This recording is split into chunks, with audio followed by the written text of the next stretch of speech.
Hi there, I'm Karen McCarthy, and it's time to Karen-ize. Today's Wednesday when we talk about spiritual health, and I can't believe that the Christmas season is upon us so soon. Man, where did the year go? Crazy. So I have a really cool story to share with you, but before I get into that, I just want to thank my subscribers. I so appreciate your faithfulness and your support. So let's get right into the story. This is a story about a woman who is trying to cut down on the stress of the holiday season.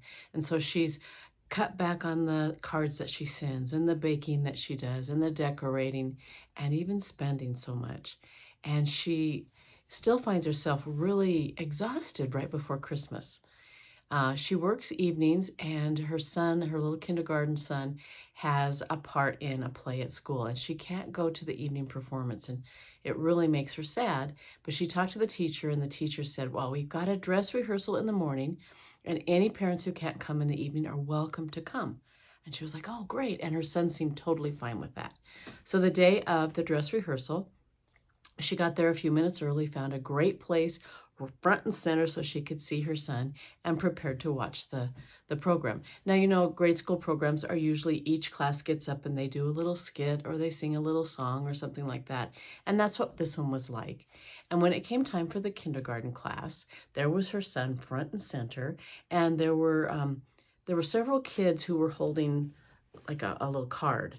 And she was pleasantly surprised because the schools, and I don't know if your schools have done this, but a lot of schools had even stopped calling Christmas Christmas, and they just called it, I don't even know what, the holiday, Happy Holidays instead of Merry Christmas.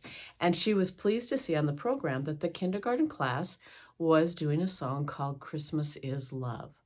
And so she was excited to see it. So as they were singing, the kids who held the little postcards or the cards would hold up, when they sang C is for Christmas, they'd hold up the C. And when they did H is for happiness or whatever the words were, the next kid would hold up the H. And by the end of the song, they were going to have Christmas is Love held up.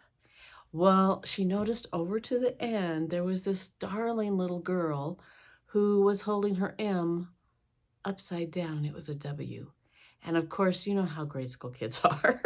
All the kids started whispering and laughing, and the teachers were trying to get them to be quiet, but they just thought it was hilarious that she was holding it upside down. So as the song progressed, the cards went up, and then all of a sudden, when the end came, the whole audience was silent because they realized that it didn't say Christmas is love. It said Christ was love. And isn't that the whole point of Christmas? I just loved that. We tend to get really distracted at Christmas time by all the glitz and all the gifts. And, I hope that you take time this holiday season to really think about the real, true meaning behind Christmas. And that was that God sent his son as a baby to come and live on this earth a sinful life and then die for our sins and be resurrected and is now in heaven. And that's the pathway for us to get to heaven. And it all started with that gift of love.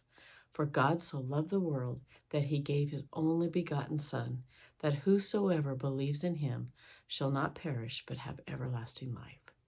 I hope you have a fantastic Christmas season. Merry Christmas.